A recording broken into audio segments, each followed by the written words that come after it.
or repeat guest actually. Welcome, Ian. Last year, Ian joined us and shared with us about well-being. Ian is the head of pastoral care for Tearfund, and and we all know Tearfund quite well as well. And he has had many years of experience in supporting staff working in both cross-cultural and high-stress environments. So that what we've asked Ian to just join us today is to share with us, in these times of challenge that we have, what value can HR bring to staff and to organizations, and what are some things that we can do to help ourselves and those around us. So I'm just going to pass the time over to Ian. Do you need to share your screen? I think so. Okay. That would be good. Yeah, please go ahead. Okay. Can you see the screen then? Not yet. Not yet. HR contribution in times of crisis. No, not yet, I think. Okay. Just see if I can do that then.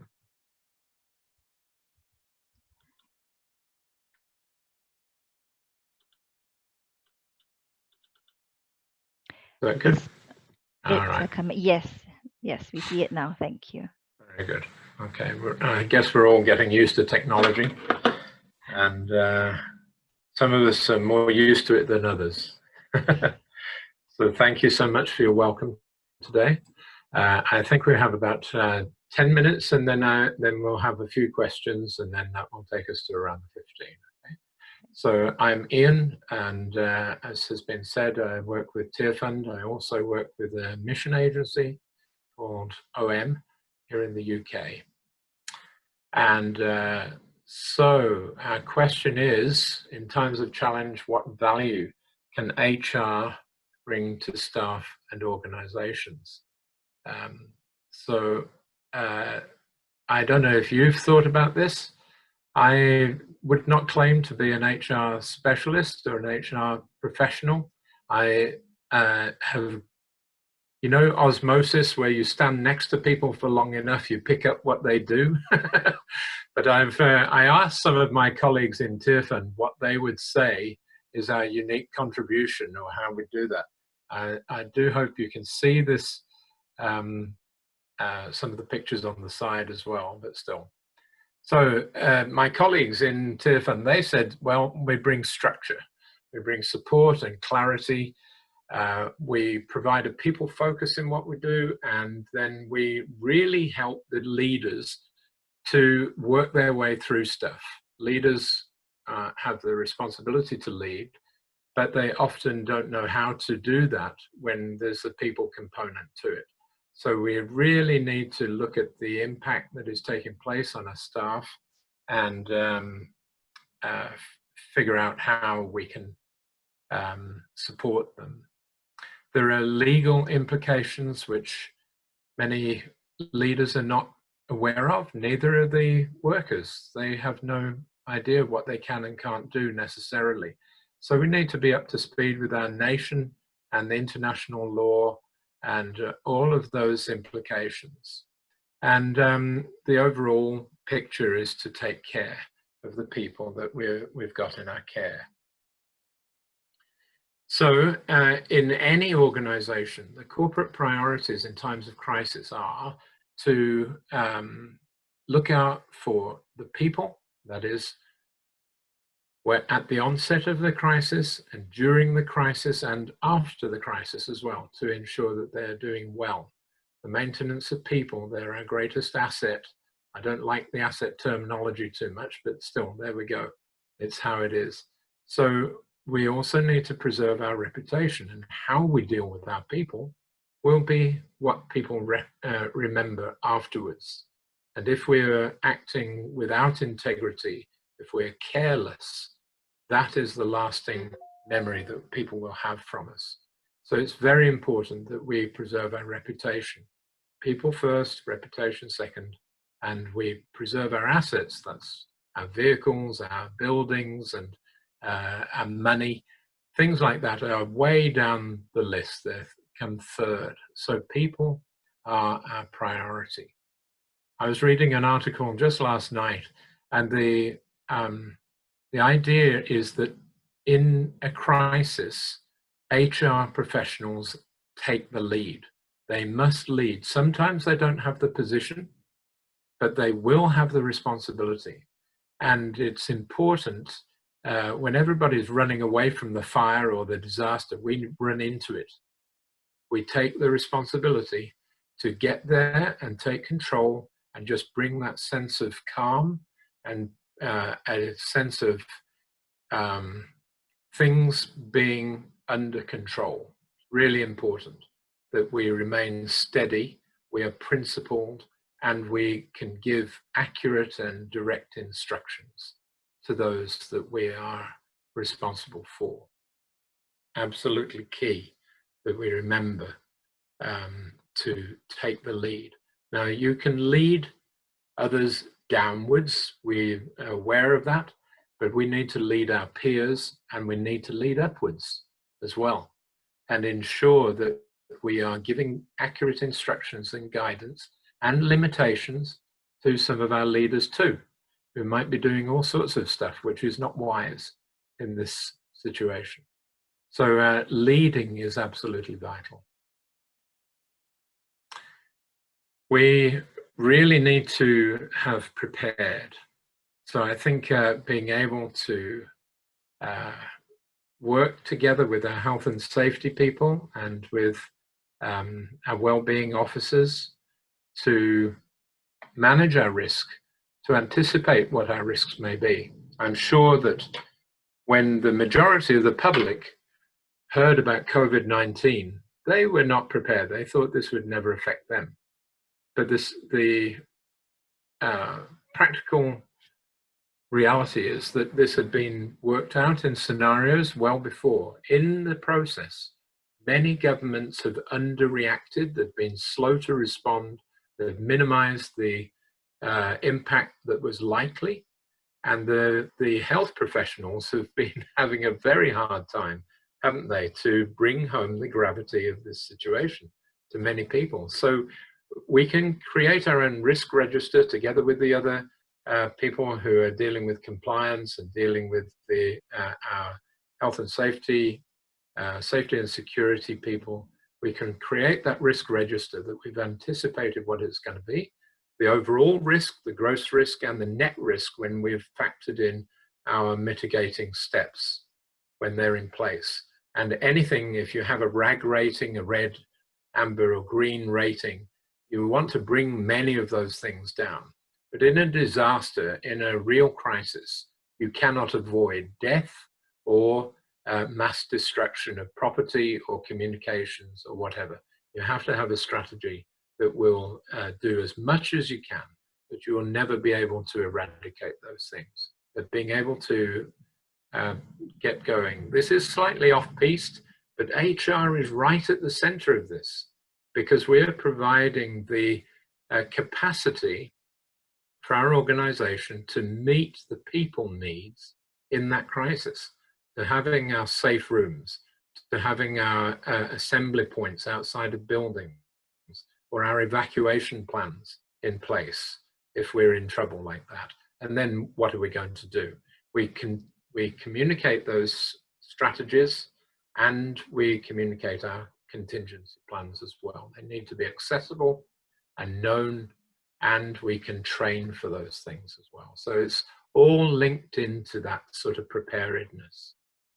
So our preparedness to protect our people, we make sure, of course, that you know this stuff, that our policies, our practices, and our procedures are in place, and that they are well known. There's no point having your policies in a locked filing cabinet or on your computer that you can't use anymore. It needs to be accessible, needs to be known, and that we're drilled in it. We practice some of this stuff. So doing simulations, doing practical discussions between our HR departments and with leaders is really significantly helpful. So we anticipate the changes that we'll be going through, and we advise on those crisis contingency plans. And by acting early, we can't negate all of the impact, but we can respond to it. And this idea of having things under control, not out of control, will really help us to stay sane in a crisis, and to help others to feel confident as well. Being in control is quite an anxious position as well as being out of control. So when things are under control, it gives that sense of peace. You with me? Sounds good, and it's not easy. So our scenario planning, having consciousness of the demographics, we have to have consciousness for not just our employees, not just the expat workers, they receive a lot of our focus and attention. It is our local workers, it is our gatekeepers and our cooks and drivers, people like that, and also their families outside of that, the families of our key workers, so that we're sure that we've got something to go forward, because in the midst of a crisis, you may be having to deal with the family of somebody who's in trouble right at the same time you're trying to look at the organizational things. So having family liaison officer training is really helpful. Okay, so to our second question, in times of challenge, what are one or two things we can do to help ourselves and those around us? So here's thing number one, okay? It is to know your stuff. It is to be well trained. It is to have your continual professional development. Maybe you've done CIPD or some HR training. It would be really helpful to keep that going on an annual basis, doing up to 30 hours of external training, and being part of the learning community. I think that good supervision of your practice is absolutely vital for learning, and good peer interaction. If you're in stress with your colleagues, you're not going to do well in a crisis. The maxim is those who do well in a crisis were doing well before the crisis. This is not the time to go inventing good relationships or overcoming challenges, keeping short account and so on, and making sure that we're up to speed with the latest legislation, with the latest literature around this subject. Really helpful for it. And our own career progression. I've come across people who are in the same organization after 20 years and they say, oh, I've got 20 years experience.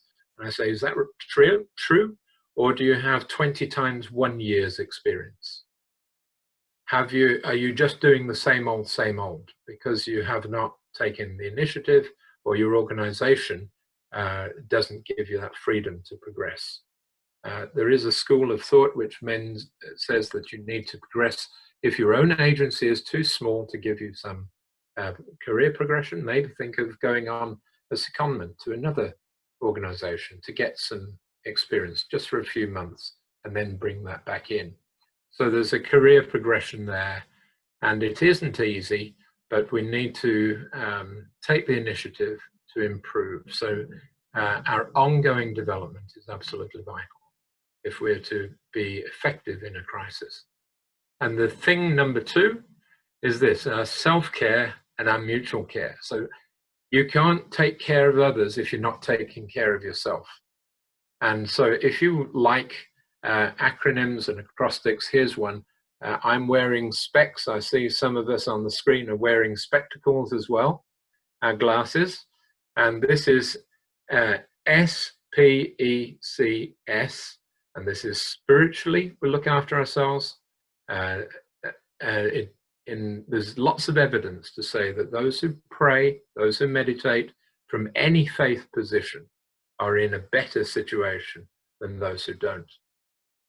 Physically, we look out for ourselves. We have a healthy diet, good exercise program. Look at our sleep hygiene, our rest from work. There's no point working all the hours God sends. Life is more than work. And we take care of our bodies, and our bodies will take care of us. Okay, good principle. Emotionally, to express our emotions, don't bottle it up, but find a safe place where you can express that. If you're angry and upset, say it. Say it to the right person in the right way about the right things. Don't escalate it. But if you bottle that stuff up, it will start to attack your own body. after a while. That's not good. And developing our emotional intelligence is really vital, so that we're familiar with people, we understand their ways, and then we'll be able to absorb when they are out of control, when they are expressing strong emotions. We'll be calm and able to listen to them well. Cognitively developing our people skills and our problem solving skills, reading widely, and getting our brains going, doing games and things like that is really good to stimulate the mind. And then socially, to have a degree of good relationships, some outside of the field altogether, good friendships, good church community or faith community, and try to spend time with people who are energy givers, not energy drainers. Lots of people will come to us because they see us as being professionals and will want stuff from us. But we need to hang out with people who give us energy. So that's the presentation. And if you'd like to ask me a couple of questions, you're most welcome. Thank you, Ian. Thank you. Yeah, we just want to open the floor now to anybody who would like to. Either do you have a comment or do you have a question for Ian? Through all of that he said, I think lots of things resonated for us as HR in what you said. Just gonna give a few minutes for anyone. I've got a question, Cindy. Yes, Natalie. It was mentioned about risks and overall risk, gross risk, net risk. Can you explain a bit more about what you mean by that? I haven't heard that terminology before. So the gross risk would be what is the impact on the organization, really. If you look at it in financial figures and that sort of thing, what would we anticipate the risk to our organization? Let's say if our reputation goes down the pan, what would the cost be to the organization in terms of fundraising, support, freedom to work in various countries, that sort of thing? That could be a gross risk. But if we've put in some mitigating factors and we've thought about what we can do to reduce that impact, then that might come out as the net risk. So there are factors that you can look at, ask your security advisors as well. They will be able to do this. This is part of our governance procedure, and any organization needs to do its risk assessments and to be able to manage those things so that we've thought about it ahead of time. We've got our mitigating factors in place. That would give us a risk factor, which might reduce the thing from the overall thing. So if you went into, let's say your organization had no cash reserves at all, that would be a massive risk because you've got nothing to fall back on if your income reduces or if you need to extend by giving a lot of money away. So building up those reserves would be a mitigating factor. Is that okay?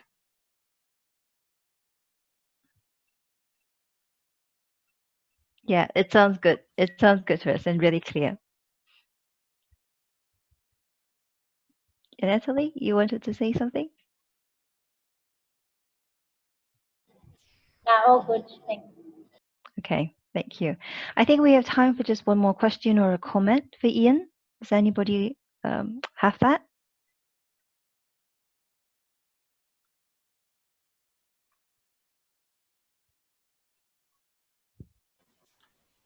I think everybody's too shy. Oh, maybe not. I Okay. just comment, Ian, I really liked your phrase about, do you have 20 years experience or 20 times 1 year? That really resonated with me. And some of our, as a global fellowship, we're a very large organisation, but some of our entities are, like my own in Tearfund, Scotland, are small. But the possibility is to grow the role within a small entity is there rather than just stay the same, because we should be growing and developing.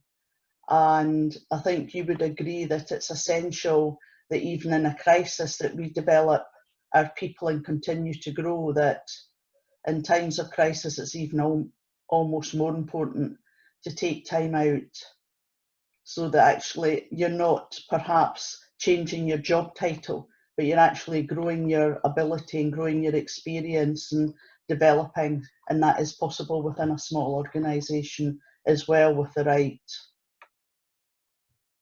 structure, the right culture. Culture is the word I'm looking for. And I loved your specs. I thought that was great. Thank you. Okay, so the two things there, the continuing professional development, meeting with peers is really important, learning as much as you can. Then you can bring all of that knowledge into your organization. Even if it's a fairly flat structure without much growth potential, you can grow and you'll bring that to bear with the organization. The second thing is Tony Horsfall, who is currently in intensive care with COVID-19, incidentally, and Debbie Hawker. They've written a book just last year called Resilience in Life and Faith, Finding Your Grounding God. And there is, at the back of that book, there is a questionnaire about, for the SPECS idea, for looking after yourself in these 5 different areas. And so I can recommend that book to you, Tony Horsfall and Debbie Hawker, and Resilience in Life and Faith. So have a good read. It's a good download. Thank you, I will. I've noted Thank you. the title. Thank you. Thank you so much, Ian, for just spending the time with us. Really appreciate, each time you speak to us, there's that clarity, and you just bring everything into clarity, and it just makes so much sense. Thank you also for the great reminder that as we take care of other people, we do need to take care of ourselves. Whether it is our intellectual knowledge, our spiritual, physical, emotional knowledge, I think as we put other people first, we do need to think about ourselves too. And thank you for that. Thank you so much for spending this time with us. You're welcome to continue to stay, but I know that you might be busy as well. So we understand if you'll need to go, but you're more than welcome.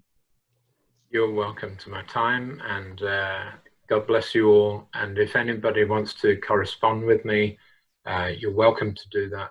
You could feed that through Jane, and she could give you my contact details if you like.